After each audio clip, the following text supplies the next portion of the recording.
Assalamualaikum warahmatullahi wabarakatuh. Perkenalkan, nama saya Raihan Dwi Aprijal dengan nomor induk mahasiswa 12240500124. Di sini saya akan menjelaskan tentang 25 teori komunikasi.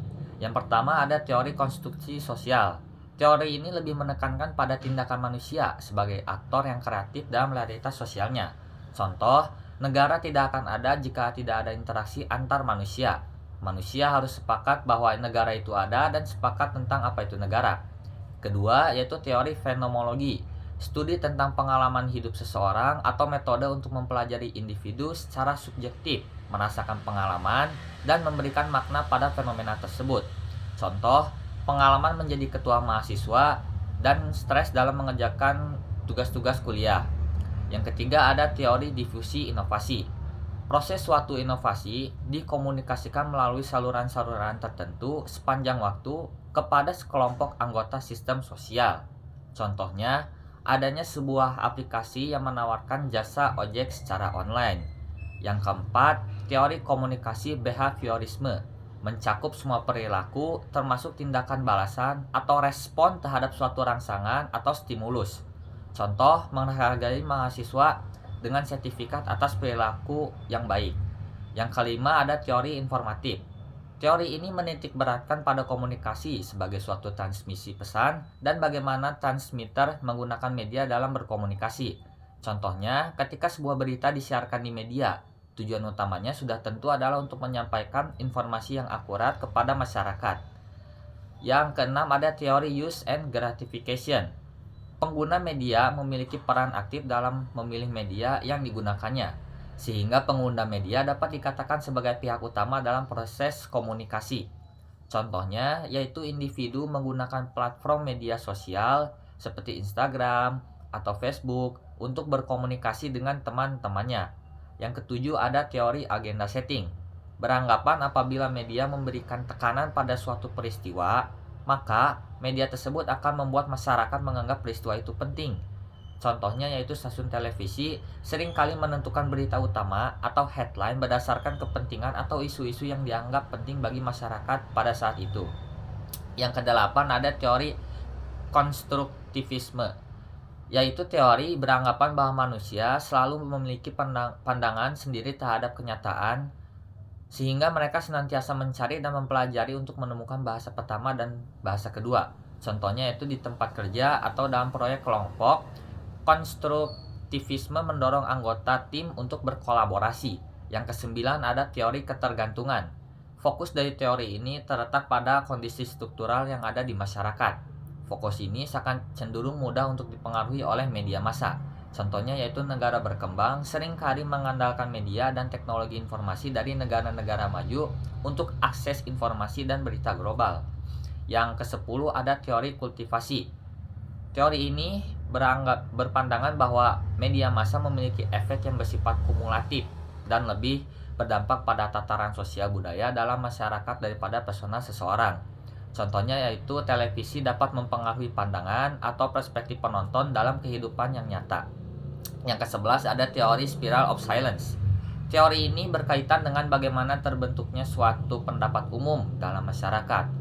Contohnya yaitu di platform media sosial, individu mungkin enggan untuk memposting atau mengomentari konten yang kontroversial atau berbeda pendapat dengan mayoritas teman-teman mereka.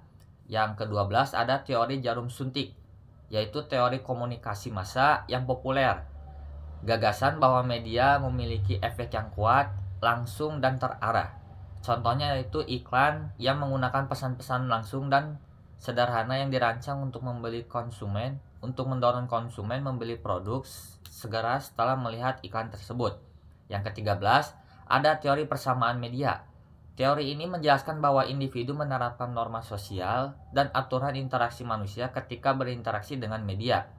Contohnya itu orang cenderung lebih mempercayai informasi yang disampaikan oleh wajah yang muncul di layar, seperti pembawa berita atau influencer, dibandingkan dengan teks tertulis tanpa wajah. Yang ke-14 ada teori determinisme teknologi. Teori ini menyatakan bahwa teknologi memiliki peran yang menentukan dalam membentuk kehidupan manusia.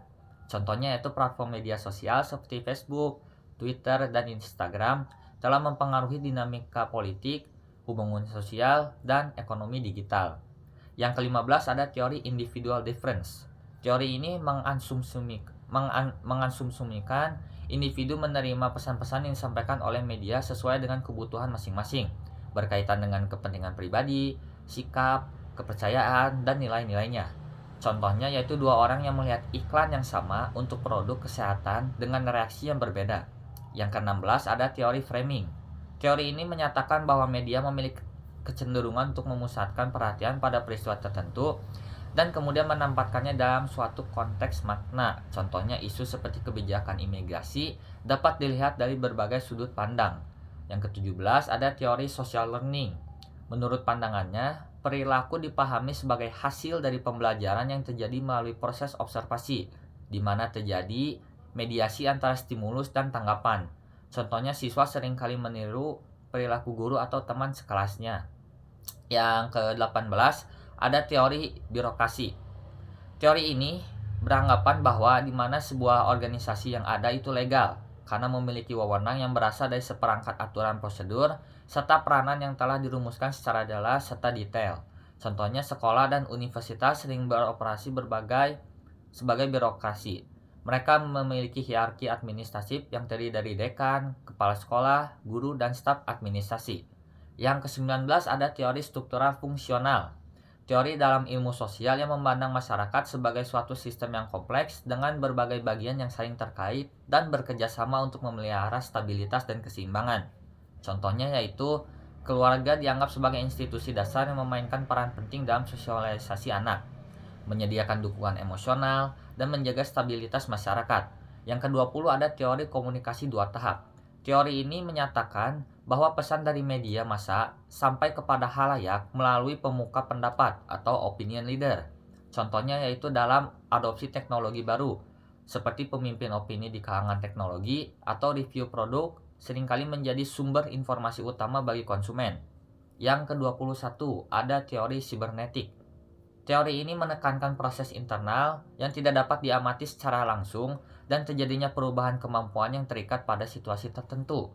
Contohnya yaitu dalam sebuah percakapan, jika satu orang mengirim pesan yang tidak dipahami oleh orang lain, penerima dapat memberikan umpan balik untuk memastikan bahwa pesan itu dipahami dengan benar.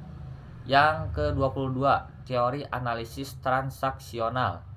Teori ini beranggapan memiliki sebuah asumsi dasar bahwa perilaku komunikasi seseorang dipengaruhi oleh ego state yang dipilihnya. Contohnya yaitu dalam interpersonal, analisis transaksional digunakan untuk memahami pola komunikasi antar individu. Yang ke-23 ada teori komunikasi massa. Teori komunikasi massa merupakan sebuah proses di mana seseorang atau sekelompok orang ataupun organisasi yang besar menyusun sebuah pesan dan mengirimkannya melalui berbagai media kepada halayak umum yang anonim dan heterogen. Contohnya yaitu media sosial mempengaruhi apa yang kita anggap penting atau relevan dalam berita dan informasi. Yang ke-24 ada teori komunikasi interpersonal. Teori komunikasi ini mempelajari komunikasi antar individu. Contohnya yaitu saling bertegur sapa, berbagi informasi, berdiskusi tentang topik tertentu, atau berbagi pengalaman pribadi. Yang terakhir yaitu teori imperialisme budaya. Teori ini menggambarkan konsep tentang bagaimana kekuatan politik, ekonomi, dan militer dari suatu negara atau kelompok negara besar dapat mempengaruhi dan mendominasi budaya global. Contohnya yaitu bahasa Inggris sebagai bahasa dominan dalam bisnis internasional dan teknologi, menjadi alat utama untuk menyebarkan ide, produk, dan budaya dari negara-negara berbahasa Inggris. Sekian yang dapat saya sampaikan. Mohon maaf apabila ada kesalahan. Wassalamualaikum warahmatullahi wabarakatuh.